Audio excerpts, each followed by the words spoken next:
Alright, hi y'all, my name is Chris, and I decided this week to do the gender tag video that Ashley Wylde started. It's a bunch of prompts meant to create a discussion about gender, and I think it's a really cool project, so I wanted to take part in it. So it's just a bunch of questions, and I'm going to go through and answer them. So the first question is, how do you self-identify your gender, and what does that definition mean to you? I identify as a trans man.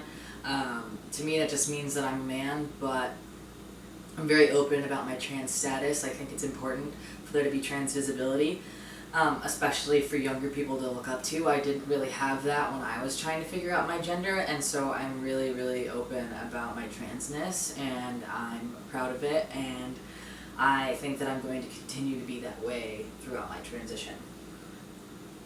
What pronouns honor you? I go by he, him, his pronouns. Describe the style of clothing that you most often wear. I have, for the better part of my life, worn mostly men's clothes, but I wear a lot of flaunt shirts, like this one, my Gender Roles Are Dead shirt. I thought this was appropriate for this gender tag video. I own a clothing brand, Flaunt Streetwear, so I wear a lot of our shirts. It's a lot of just printed tees with original designs by me and my sister, and most of them are pretty queer friendly, so I like that. I also like to wear clothes from other small clothing brands, especially other small queer clothing brands. I think it's really important to support other small businesses, and I like to support other queer artists. I also I don't have a lot of money, so I like to shop on a budget. I shop at a lot of I shop a lot of sales, and then I shop places that are more affordable, like Forever 21, or I get most of my jeans from Plato's Closet. I like to dress up, so I wear a lot of kind of preppy clothes. I love any excuse to wear a tie and a vest. I also, I mostly just wear an everyday life, just V-necks and jeans, and pretty simple. Talk about your choices with body hair. How do you style your hair? Do you have facial hair? And what do you choose to shave or choose not to shave? How do I style my hair? When I get out of the shower, I put in a sea salt spray in my hair, and then I blow dry my hair up. And then most often I use American Crew Fiber in my hair. I like it. It's kind of expensive, but it's got a matte finish. I don't like shiny products in my hair. It smells nice, it stays pretty soft, and it holds for most of the day.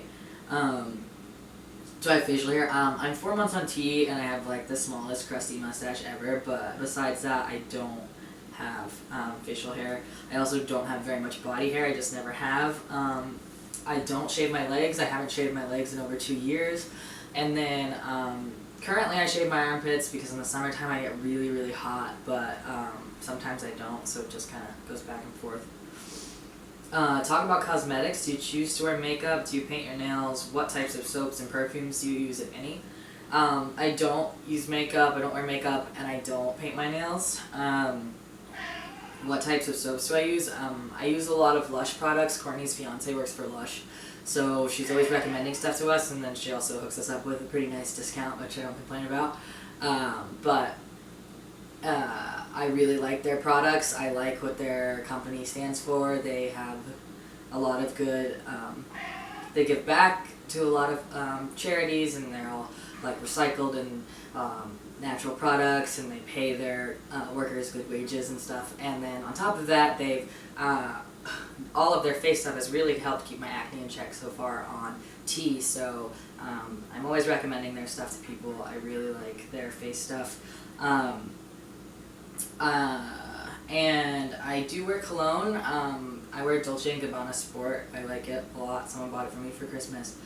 And I also wear this body spray. Sometimes it's called Woodsy Lumberjack. It smells like trees. It's very nice.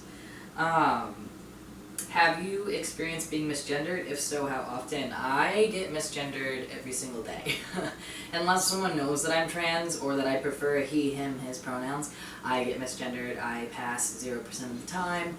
I'm hoping at some point that changes, but right now it is not often that I am gendered correctly. Do you experience dysphoria? How does that affect you? I do experience dysphoria. I experience chest dysphoria and bottom dysphoria. My chest dysphoria is mostly about my nipples. I'm pretty okay with the build of my chest. I've worked out a lot. And I try to combat all of my dysphoria by embracing body positive days, and so I get a lot of shit sometimes online for posting pictures of my body and whatnot, saying I must not experience dysphoria. However, that's just me trying to embrace positive progress, and like days that I feel like I look masculine, I try to love my body. This is my body for now, this is my body for the foreseeable future, and it's time that I start trying to be on friendlier terms with it.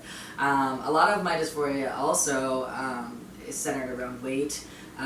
Though I am kind of small, I used to have an eating disorder, and I have a really weird relationship with food, so going on T has been hard because now I have to eat, I'm hungry all the time, and then I also have never really had trouble packing on muscle, and so I packed on like 10 pounds in the first 2 months being on T, and I don't really get along with scales. I can't really, it messes with me emotionally to weigh myself.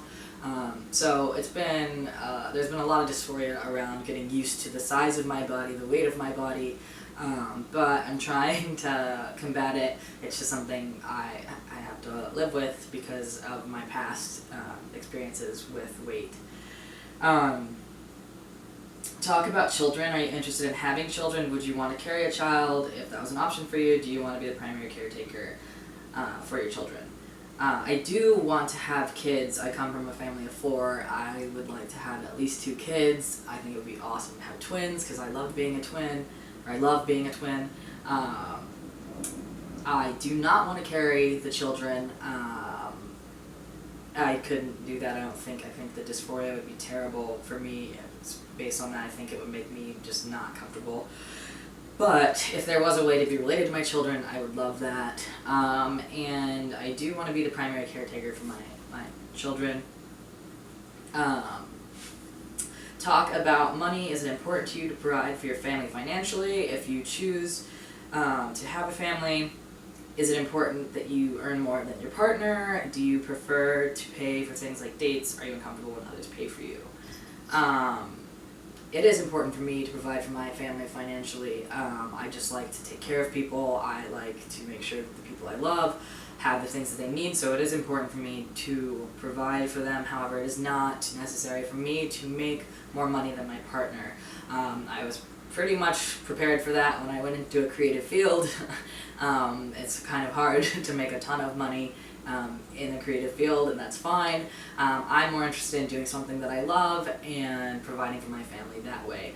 I own a small business, and that's my income right now, and it's just not a lot of money in that, but again, it's something I love doing. I get to give back, and if it's something I continue to do, then it's very likely that my partner will be the primary financial provider to our family, and that's totally fine.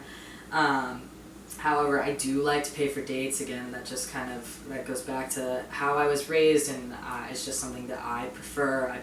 I prefer to do that, but I will let people pay for me. It depends on the person. It just depends. So I'm learning to be more okay with that, and I would say most of the time with people I date, it's about 50-50, but it's pretty often that I want to spoil whoever I'm with. The last thing is, anything else you want to share about your experience with gender? For me, the journey to figuring out my gender identity has been pretty interesting because I'm an identical twin, and so my whole life I had this person who pretty much was like an exact mirror of me. We've always agreed on everything, we're best friends, we have the same interests, we're good at the same things. And then so when I started questioning my gender and she didn't, it was really bizarre. And so as I've gotten older and more comfortable in my gender, it's been really interesting to see this juxtaposition of me identifying as a man and her identifying very much as a woman. And so this is something that I do want to talk about later on in the video. I'll probably have Courtney come into a video with me and let's talk about it, because I just think it's just really, really interesting the way that we've been raised the same and always been with each other, but somehow our experience of gender is so different. Another thing that I want to say about gender is something that I tell people a lot when they come to me on my blog and ask questions about their identity and whatnot. I just think that it's really important that people explore their gender. I think that people kind of worry that it will be weird or they won't figure it out right away or whatever. It's a journey, and it's important that you find the most you that you can be and just explore things and try new things. And it's okay to get it wrong. It's okay to find things you didn't think that you were going to find out about yourself. And also keep in mind that femininity does not equate femaleness, and masculinity does not equate maleness, and there are all types of ways to be a man and to be a woman and to be everything in between and to be neither, and that's okay. And just find the best way to be you. So I just want to say thank you to Ashley Wylde for starting this project. I think it's really awesome. I can't wait to see the other videos, and I hope you guys have an awesome rest of your Sunday.